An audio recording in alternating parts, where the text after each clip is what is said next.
Okay, so we have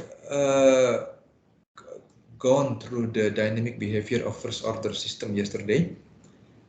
Before we go into the feedback control, we need to understand first the dynamic behavior of the first order systems, and then the next one will be the dynamic behavior of the second order and higher order systems. Okay, so like what I said in the process control is an established area. Uh, Basically, over the past 30, it was developed since 1970, okay, and then 1980, 1990s are where we see the process control being developed so much.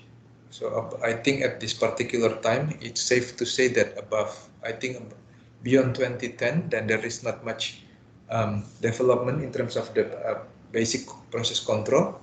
So people now has seen everything already in the developed form. Except if we go into the artificial intelligence, then there will be something else that is covered by the recent area of the process control, like the paper that I showed you in the that is being done by your senior.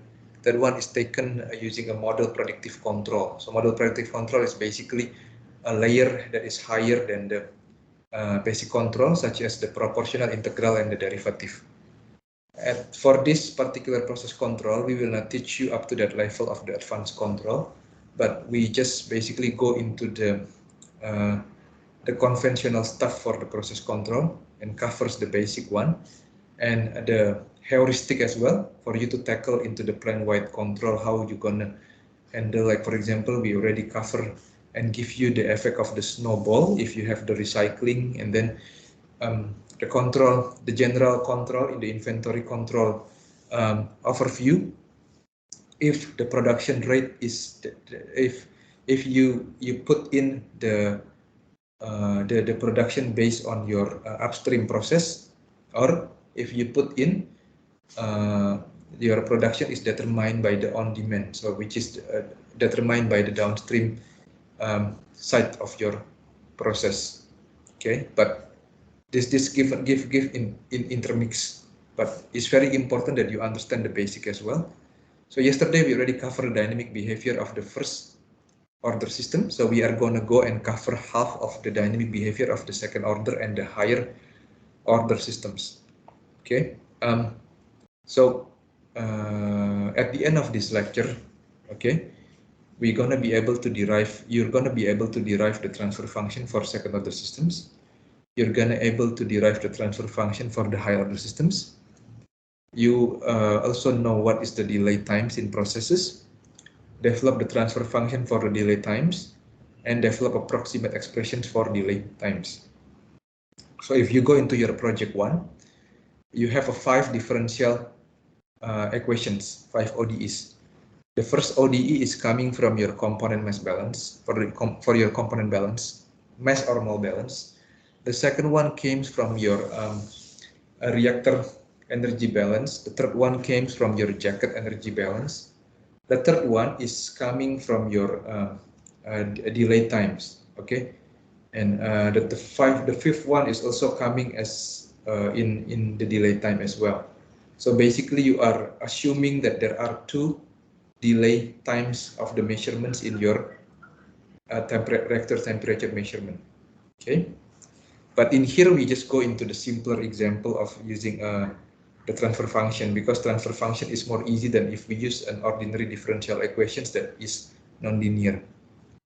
So in here we consider a second order process with an input ft and an output yt.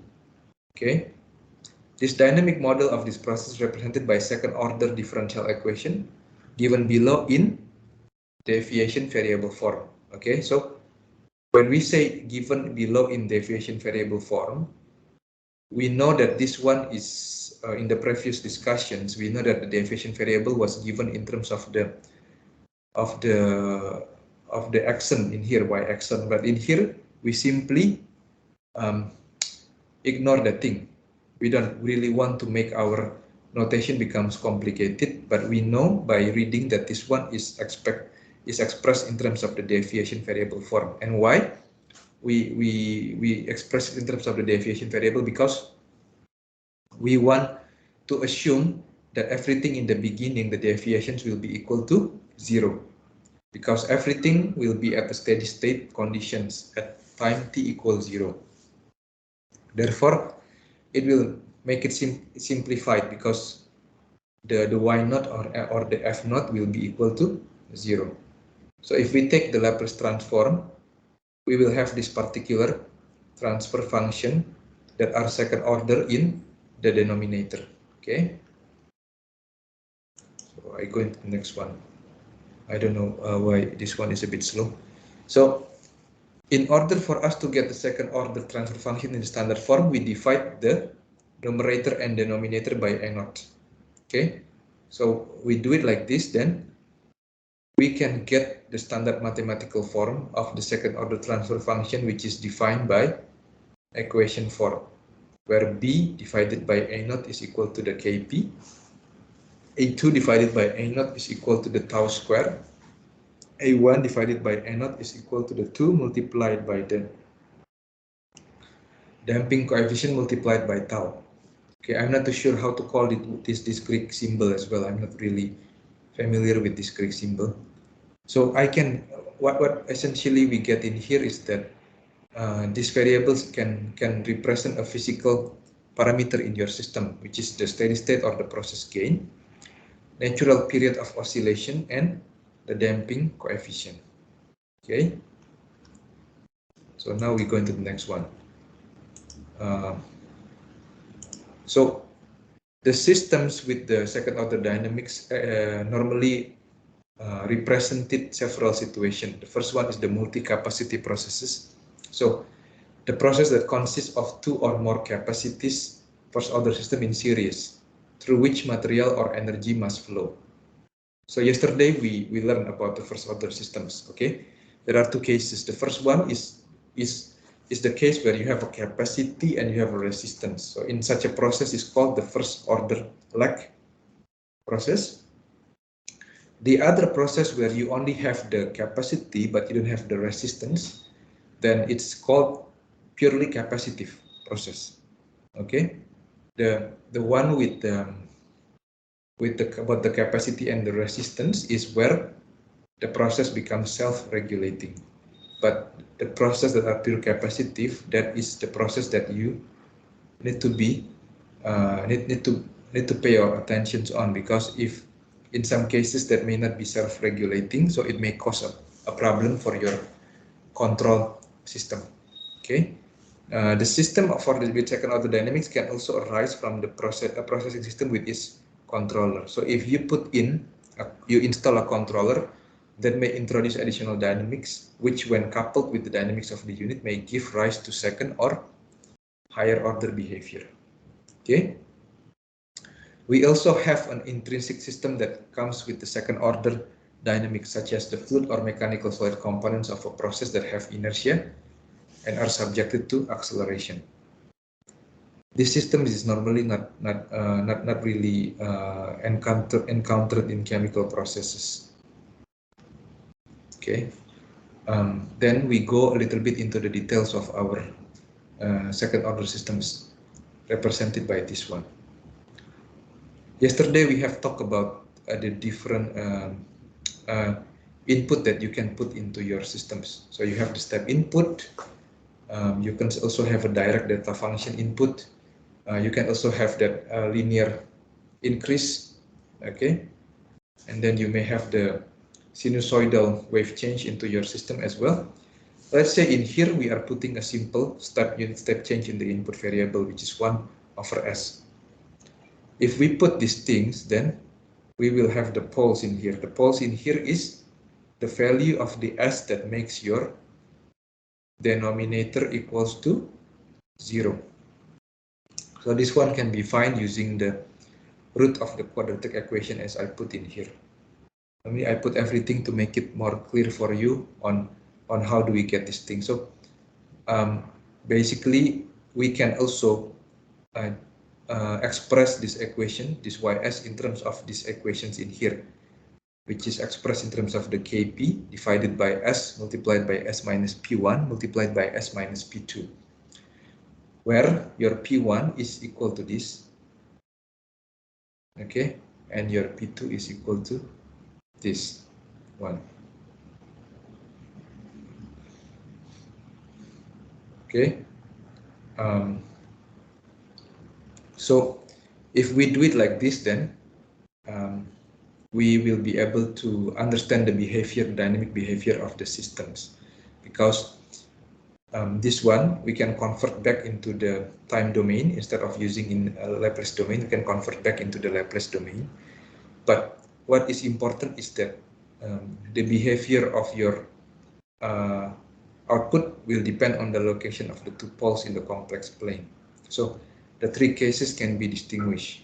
The case A is where your damping coefficient is higher than 1, so that you will have two distinct and real poles. As such, you will have an overdamped response. When your damping coefficient is equal to 1, then you will have the two equal poles, meaning your systems will be critically damped. You will have a critically damped response. And when your damping coefficient is less than 1, you will have a two complex conjugate poles, which is where you have the underdamped response. So this, from this the behavior from the magnitude of the P1, and then your from the magnitude of your damping coefficient, okay, you will be able to determine the response of your dynamic systems. Okay, the one in here is called underdamped. Okay, the one in here is called critically damped. The one in here is called the overdamped. Okay, so you just need to understand and how the system is behaving. So if for this underdamped, for example, you will have a large fluctuations, okay, with respect to the system that will reduce with time.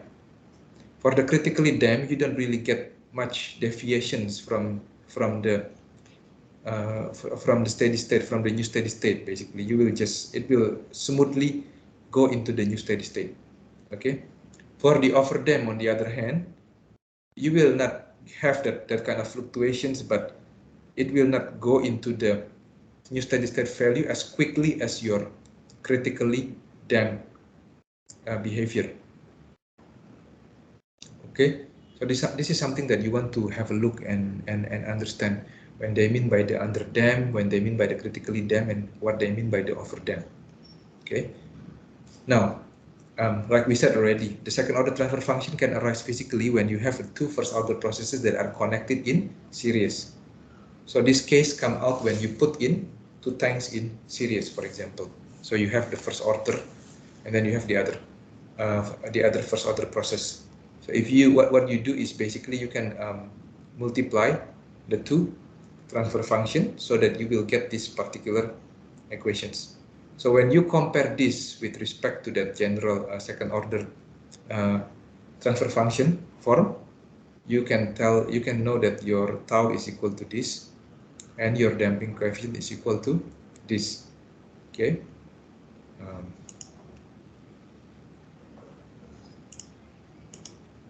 So now we go into the example.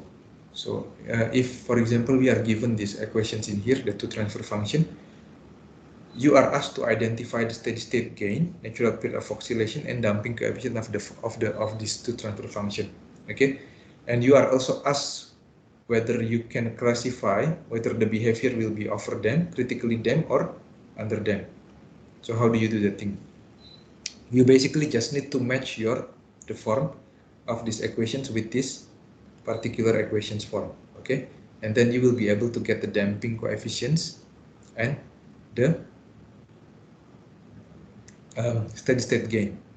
So this, the Kp will be equal, the Kp is the one on the numerator. Okay, your tau will be equal to the root square of 3.2 multiplied by 6. Your damping coefficients will be equal to 1.050. Okay, likewise for these things, it's equal to, the Kp will be equal to 0.52, tau will be equal to 4.3, and this will be equal to 1. So if you go back here again, If you have equal to 1, then that will be critically damped response. If you have higher than 1, then that will be overdamped response.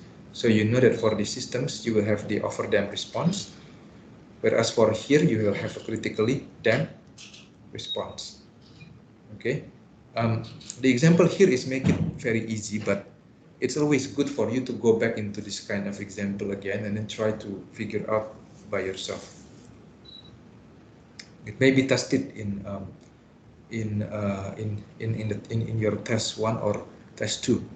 Okay. Now we go into the overdamped response. So for the overdamped response, we know that our damping coefficient will be higher than 1. Okay. If we inverse back this with these particular conditions that this damping coefficient is higher than 1, we should be able to get this particular form of equation. Okay, I did not give into the details of how did you convert back in here, but if you really like mathematics, then you can go and refer to the books Stephanopoulos and to the other mathematical books, so you will be able to find if this higher than 1, you will be able to find that this will be the correct form of the equations that you will generate. Okay, so these are the response plotted for higher than 1. Okay, because this is for the overdamped response. For the overdamped response where your damping coefficient is higher than this, then it will be below here. Okay, the critically damped response in here will be 1. So in this regard, we know that the critically damped response is 1. So that means the one below under this critically damped response should be higher than 1, and the one below this is supposed to be higher than this one as well. Okay. Compared to the first order response, the system will initially has a delayed response, so it takes some time before they really go into the new steady state value. The response is rather sluggish. What do you mean by sluggish? So it takes so much time for you to go from the point of 0 up to where you reach the new steady state value. Okay, and the process will become more sluggish as the damping coefficient increases. So overdamp is the response of the multi-capacity process that comes from a first order systems in series. Okay. And the second case is the critically damped response. So if we put it equal to 1, then we can recover this particular form of the equations. Okay, you notice that you have the same term that repeat twice. So if you do your mathematical derivations, if you are very curious, then you can find that if you inverse this form into the time domain, you will get this particular form. Okay, and this will be what it means. Okay, so this is when we showed that your I is equal to 1.523. Then a second order system with critical damping approaches its ultimate value, then overdamped system. So if we have something with equal damping coefficient equal to 1, then this will reach the new steady state much more faster than if the damping coefficient is higher than 1. Okay, then we have the underdamped response where your damping coefficient is less than 1.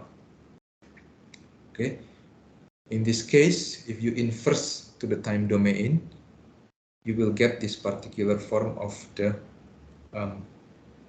function of the behavior with respect to time, where your this one, the angle in here, will be an inverse of the tangent in here. Okay, or this one can also be expressed in terms of this particular form as well.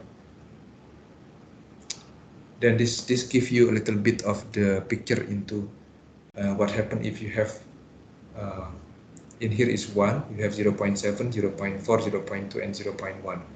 So you have this critically damped, this one is underdamped, and this one is overdamped. So by varying from 0.1 to 10, the damping factor, you know that you will have a different dynamic behavior for the second order systems. It's supposed to be, sorry, this one is mistaken. I think I need to change this one. It's supposed to be less and higher than, supposed to be less and equal to 10. Okay, so I do make mistakes sometimes. So if you notice that I make a mistake, then you can point out to me as well.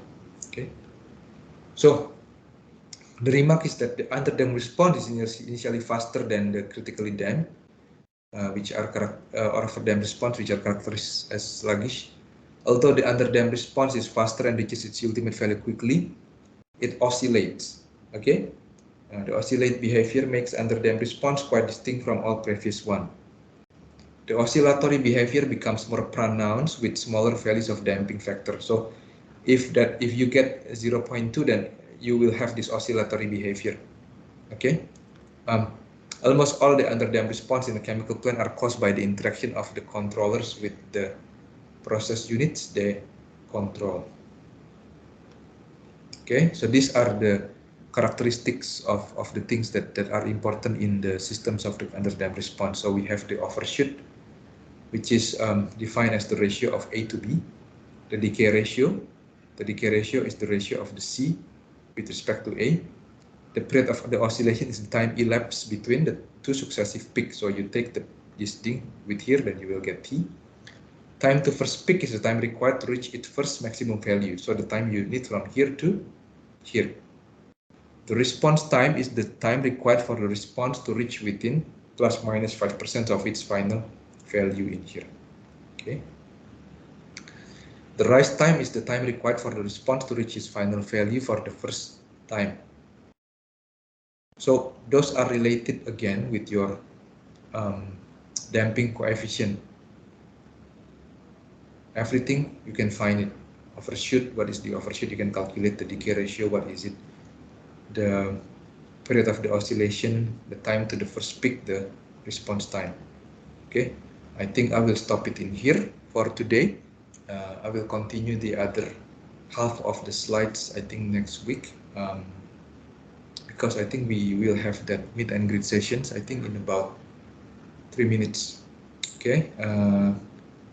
Does anybody has any questions in here? Alvin, Amanda, Clarence, Daniel, James, Jason, Jising, Michael, Taha, Rachel, Selena, Tiffany, Yusi, Wong Yo, Wei Sing?